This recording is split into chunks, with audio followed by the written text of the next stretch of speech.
দেখো তোমরা সবাই দই রুই খেয়েছো, দই কালিয়া রুই খাইছো। আজকের আমি সর্ষে আর রুই বানাবো, তার জন্য আমি ভেজে নিয়েছি।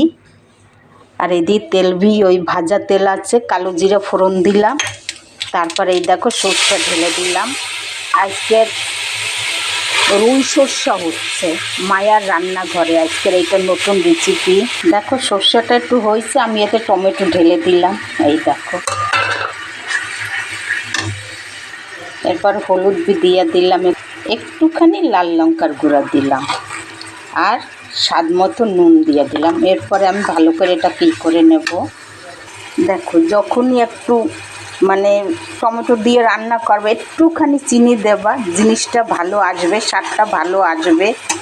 যদি আমার রেসিপিটা দেখে ভালো লাগে তোমরাও করে খেয়ে দেখবে। আমার ভিডিওটা সাবস্ক্রাইব করে দিও, একটা লাইক দিও, আর তোমরাও রেসিপিটা ট্রাই করবে ঘরে। দেখো আমার মশলাটা ভাজা হয়ে গেছে। এরপরে অল্প করে আমি জল দিয়ে দেব, ফুটে উঠলে মাছটা দিয়ে দেবো আমি। এই দেখো দেখো আমার মাছের ঝোল হয়েছে, এবারে নামাই দেব সর্ষে রুই। এই যে দেখো দেখো আমার হয়ে গেছে। উপরে থেকে একটু ধনে পাতা দিয়েছি, কাঁচা লঙ্কা 2টা ছিঁড়ে দিয়েছি। দেখো